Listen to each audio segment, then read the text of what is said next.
నమస్తే, welcome to our channel. నేను మీ ప్రియాంకరావు. తెలంగాణ వాళ్ళకి అంటే తెలంగాణ రాష్ట్రానికి టీటీడీ అంటే తిరుమల తిరుపతి దేవస్థానంలో వాటా ఇవ్వబోతున్నారా అనే చర్చ, అనే అనుమానం ఈరోజు ఆంధ్ర రాష్ట్ర ప్రజల్లో వ్యక్తమవుతుంది. ఎందుకు ఈ అనుమానం వచ్చింది, దీనికి గల కారణాలు ఏంటి అంటే అంబటి రాంబాబు గారు ఒక కొన్ని చేసిన వ్యాఖ్యలు అనమాట. ఆయన ఏమంటున్నారంటే, ఏమో తిరుపతిలో వాటా ఇచ్చినా ఇవ్వచ్చు, అందులో ఆశ్చర్యపోవాల్సిన అవసరం ఏముంది అని ఒక చిన్న హింట్ వదిలేరు అని అంటున్నారు. ఇది హింటా లేకపోతే చిచ్చు పెట్టే ప్రయత్నమా, రాష్ట్రాల మధ్య అసలు ఏంటి, ఎందుకు ఆ మాట అన్నారు అనేది తెలుసుకుందాం. మనతో మాట్లాడడానికి సీనియర్ జర్నలిస్ట్ సిఎస్ రావు గారు ఉన్నారు. ఆయన అడిగి తెలుసుకుందాం. నమస్కారం సార్. నమస్తే సార్. తిరుపతి అంటే పెద్ద తిరుపతి అనగానే ఇది కేవలం ఆంధ్ర రాష్ట్రానికి చెందింది అని చెప్పేసి ఒక ముద్ర. కానీ అంటే టీటీడీ బోర్డులో తెలంగాణ వాళ్ళు ఉన్నారు, కానీ అక్కడ అయితే వీళ్ళకి వాటా లేదు అని అందరికీ తెలిసిన అంశం. కానీ ఇప్పుడు అంబటి రాంబాబు గారు ఏదైతే ఒక ప్రశ్నని లేవనెత్తారో, ఇప్పుడు అందరి మధ్యలో ఏమో తిరుపతిలో సగం వాటా తెలంగాణ రాష్ట్రానికి ఇవ్వబోతున్నారా అనే ఒక అనుమానం వ్యక్తమవుతుంది. ఇందులో వాస్తవం ఎంత ఉంది?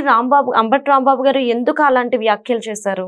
ఇప్పుడు రాంబాబు గారు ఆ వ్యాఖ్యలు చేయడానికి కారణం ఏంటంటే, రాయలసీమ ఎత్తిపోతల పథకాన్ని నేనే ఆపించానని చెప్పి రేవంత్ రెడ్డి గారు చెప్పారు. అవును. దాన్ని బేస్ చేసుకొని తిరుమలలో వాటా ఇవ్వడానికి కూడా చంద్రబాబు నాయుడు గారు అంగీకరిస్తారు. రేవంత్ రెడ్డి గారు అడిగితే తెలంగాణకి వాటా ఇచ్చినా మీరు ఆశ్చర్యపోవసరం లేదు అని చెప్పి ఆయన ఉదహరించారు. అయితే ఆయన చెప్పినటువంటి వ్యాఖ్యలను ఒకసారి రివ్యూ చేసుకుంటే కనుక అసలు ఏంది తెలంగాణకు వాటా ఇచ్చేది ఏంది తిరుమలలో అనేది ఒకసారి కనుక మనం పరిశీలిస్తే, గతం తాలూకు కొన్ని అంశాలను ప్రస్తావించుకుందాం. ఎవరు తెలంగాణకు వాటా ఇచ్చారు ఆంధ్రప్రదేశ్లో పరిపాలనలో కానీ, లేదంటే ఆంధ్రప్రదేశ్కి సంబంధించినటువంటి అంశాల్లో కానీ ఎవరు వాటా ఇచ్చారు అనేది. తిరుమల తిరుపతి దేవస్థానానికి సంబంధించినటువంటి బోర్డు మెంబర్స్లో తెలంగాణ వాళ్ళకి ప్రాతినిధ్యం ఇచ్చారు బోర్డు మెంబర్స్గా. అలాగే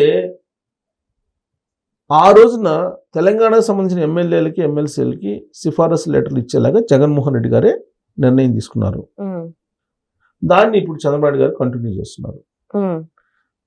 సరే, జగన్మోహన్ రెడ్డి గారి టైంలో, జగన్మోహన్ రెడ్డి గారు అధికారంలో ఉన్నప్పుడు, ముఖ్యమంత్రిగా ఉన్నప్పుడు సచివాలయంలో సమాచార శాఖలో సగం మంది తెలంగాణకు సంబంధించినటువంటి జర్నలిస్టులే ఉన్నారు నామినేటెడ్ పోస్టుల్లో.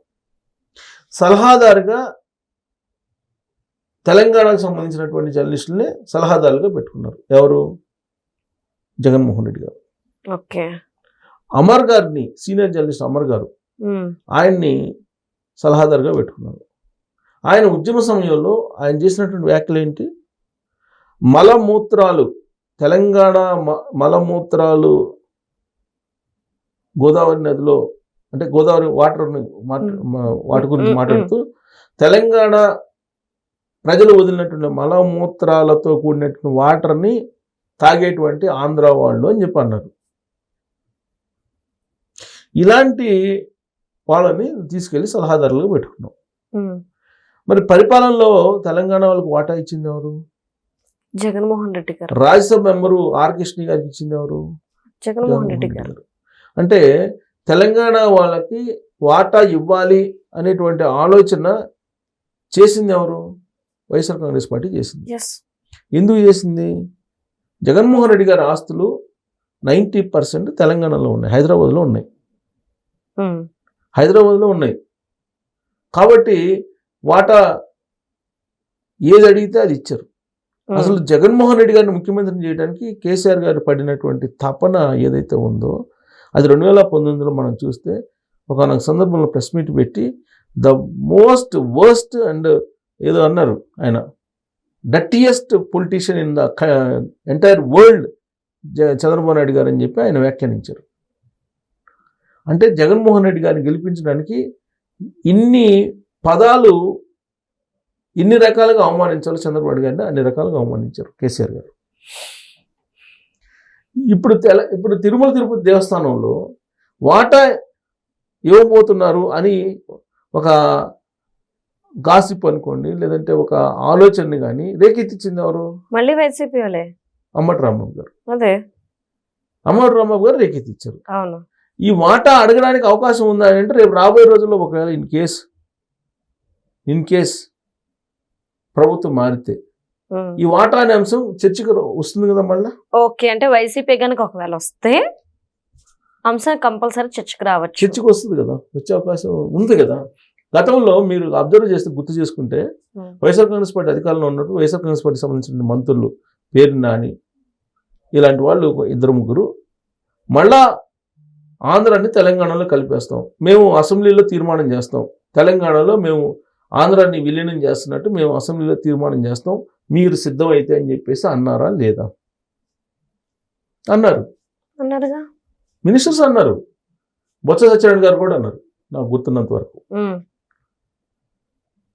మీరు మమ్మల్ని కలుపుకోవాలి అని చెప్పి మీరు తీర్మానం చేయకపోయినా మీ అసెంబ్లీలో, మా అసెంబ్లీలో మేము తీర్మానం చేస్తాం, తెలంగాణలో మేము కలుస్తాం అని చెప్పి మాట్లాడినటువంటి వాళ్ళు. మీకు కావాలంటే వెనక్కి వెళ్ళి వ్యాఖ్యలు చూసుకోవచ్చు, గుర్తు చేసుకోవచ్చు.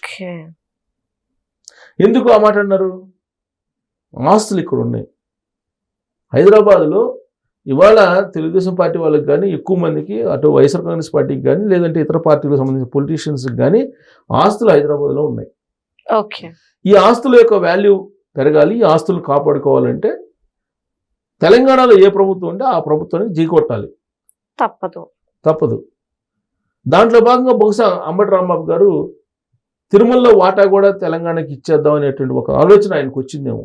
అంటే వాళ్ళ ఆస్తుల సంరక్షణ కోసం రాష్ట్ర ప్రజలు ఏమైపోయినా పర్లేదు, బహుశా అలాంటి ఆలోచన అందుకే వచ్చిందేమో ఆయనకి. అంటే మరి ఇప్పటి వరకు ఎవరికి లేని ఆలోచన వారికి ఆలోచన ఉంది. కేసీఆర్ గారు తొలి రోజుల్లో తిరుమల తిరుపతి దేవస్థానంలో మాకు 1000 కోట్లు రావాలని ఒక ప్రస్తావన కూడా తీసుకొచ్చారు. మాకు వాటా ఇవ్వండి అని చెప్పి కూడా అడిగారు తిరుమల తిరుపతి దేవస్థానంలో. ఒక సందర్భంలో అఫీషియల్ గా కాకపోయినా చూసాక సెటరిక్ గా అన్నారు అన్నమాట. ఇంకోటి ఏంటంటే వాటా అఫీషియల్ గా ఇవ్వకపోయినప్పటికీ కూడా తిరుమల తిరుపతి దేవస్థానం ఆదాయంలో గత కొన్ని మనం చూస్తే కనుక కేటాయింపులు ఇవాళ కొండగట్టుకి 35 కోట్లు ఇచ్చారండి. అవును సార్, అది కూడా టీటీడీకి సంబంధించిన అమౌంట్. అలాగే మేదకలో టెంపుల్ కట్టడానికి 40 కోట్లు ఇచ్చారు. అవును. ఇలా కేటాయింపులు గత 2 నెలల నుంచి తీసుకుంటే 100 కోట్ల రూపాయల వరకు దాదాపు కేటాయింపులు ఉన్నాయి తెలంగాణలో. తెలంగాణలో టెంపుల్ నిర్మాణాలకు కానీ లేదంటే కళ్యాణ మండపాల నిర్మాణాలకు కానీ తిరుమల తిరుపతి దేవస్థానం ఖజానా నుంచి 100 కోట్ల రూపాయల వరకు ఈ 2-3 నెలల్లోనే కనిపిస్తాయి మీకు డేటా.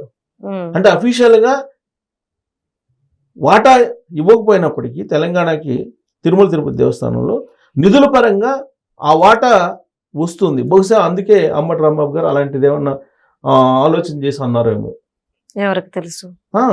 అతను ఏదైనా అనొచ్చు, ఎందుకంటే అంబటి రాంబాబు గారు చిన్న వ్యక్తి కాదు. నిజమే. పొలిటీషియన్ 2 సార్లు ఎమ్మెల్యే గెలిచారనే కానీ బట్ సీనియర్ పొలిటీషియన్. కొంత అవగాహన ఉంటుంది సబ్జెక్ట్ మీద అవగాహన ఉంటుంది. తాను అనుకున్న దాన్ని ఎలివేట్ చేయడానికి కూడా ప్రయత్నం చేస్తుంటారు, రకరకాలుగా సెటారిక్ గాను లేదంటే సీరియస్ గాను ప్రయత్నం చేస్తూ ఉంటారు. మరి ఆయన అన్న దాంట్లో ఇప్పుడు నిధుల కేటాయింపు కనుక చూస్తే ఈ దేవాలయాలకు కేటాయింపు కానీ, కళ్యాణ మండపాలకు కానీ లేదంటే అన్నదాన శస్త్రాలకు కానీ ఇలా రకరకాలుగా 100 కోట్ల రూపాయల పైగా కేటాయింపులు జరిగాయి ఇప్పుడు వరకు. తెలంగాణకు సంబంధించిన ఎమ్మెల్సీలకి ఎమ్మెల్యేలకి వీళ్ళందరికీ సిఫారసు లెటర్లు ఇచ్చారు. మరి మిగతా రాష్ట్రాల వాళ్ళకి ఇవ్వలేదుగా, మరి ఒక్క తెలంగాణ వాళ్ళకి ఎందుకు ఇవ్వాలి అనేటువంటి ప్రశ్న చాలా మంది నుంచి వచ్చింది. ఇప్పుడు ఇస్తే అన్ని రాష్ట్రాలకు ఇవ్వాలి, అన్ని రాష్ట్రాల ఎమ్మెల్యేలు ఎంపీలకు ఇవ్వాలి. ఇవాళ తిరుమల తిరుపతి దేవస్థానంలో బ్రేక్ దర్శనాలు వాళ్ళకి సరిపోతుంది, సామాన్యులకి అంత ఈజీగా దర్శనం దొరకట్లా. వైకుంఠ ఏకాదశి రోజు చెప్పడానికి చెప్తున్నారు కానీ ఆ రోజున అర్ధరాత్రి నుంచి మళ్ళా వైకుంఠ ఏకాదశి గడియలు ముగిసేంత వరకు ఓన్లీ విఐపీలే. ఒక జడ్జి వస్తారు, 10 మందిని తీసుకొస్తారు, ఒక ఎమ్మెల్యే వస్తారు, 10 మందిని తీసుకొస్తారు, ఒక మినిస్టర్ వస్తారు, 10 మందిని తీసుకెళ్తారు. 2 రాష్ట్రాలకు సంబంధించిన ఎమ్మెల్యేలు ఎమ్మెల్సీలు మీరు లెక్కేసుకుంటే ఎంతమంది వైకుంఠ ఏకాదశి దర్శనాలు చేసుకున్నారు? రేవంత్ రెడ్డి గారు వెళ్ళారు, ఆయన ఒక 10 మందిని వేసుకొని పోయింటారు. సో కాబట్టి ఈ తిరుమల తిరుపతి దేవస్థానానికి సంబంధించి అంబటి రాంబాబు గారు వాటా ఇస్తారేమో రాబోయే రోజుల్లో అని చెప్పి అన్నారు కానీ అనఫిషియల్గా ఇప్పుడు అదే కొనసాగుతుంది. అనఫిషియల్గా అంటే ఇవ్వాలంటే ఇప్పుడు తెలుగుదేశం పార్టీ ప్రభుత్వం రాగానే కాదు, వైఎస్ఆర్ కాంగ్రెస్ పార్టీ అధికారంలో ఉన్నప్పుడు కూడా అదే జరిగింది. దీనికి కారణం ఏంది? ఇక్కడ ఆస్తులు ఉన్నాయి, వీటిని కాపాడుకోవాలి. రైట్. ఇది పరిస్థితి. అయితే దీన్ని నీటితోటి ముడిపెట్టి, నీటి పంపకాలతో ముడిపెట్టి ఈ తిరుమల తిరుపతి దేవస్థానం వాటా విషయాన్ని తెర మీద తీసుకొచ్చారు అంబటి రాంబాబు గారు. అవును. రాయలసీమ ఎత్తిపోతల పథకాన్ని ఆపించింది నేనే అని చెప్పి రేవంత్ రెడ్డి గారు అనడం, దానికి ముడిపెట్టారు. మోకాలకి బోడిగుండికి ముడిపెట్టడం అంటే ఇదే. ఓకే. అసలు రాయలసీమ ఎత్తిపోతల పథకానికి సంబంధించి కోర్టులో కేసులు ఉన్నాయి. గ్రీన్ ట్రిబ్యునల్ స్టే ఇచ్చింది. నిర్మాణానికి సంబంధించి ఇప్పుడు 2023లోనే స్టే ఇచ్చింది. స్టే ఇచ్చినప్పుడు దాని నిర్మాణం జరగకూడదు, అప్పుడే ఆపేశారు. మరి రేవంత్ రెడ్డి గారు ఎందుకు అసెంబ్లీలో చెప్పారో ఆయనే చెప్పాలి. 2023లోనే గ్రీన్ ట్రిబ్యునల్ స్టే ఇవ్వగానే ఆపేశారు. అప్పటి నుంచి ఏం జరగట్లా.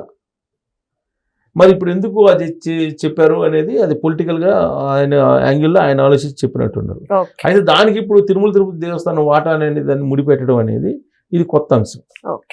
ఇది కనుక సీరియస్గా ప్రాథమిక దశలోనే కనుక స్టాప్ కాకపోతే రాబోయే రోజుల్లో తిరుమల తిరుపతి దేవస్థానంలో వాటా మాకు అని చెప్పి అఫీషియల్గా అడగకపోయినప్పటికీ అన్అఫీషియల్గా వాటా తీసుకునేదానికి మార్గం సుగమం అవుతుంది. రైట్.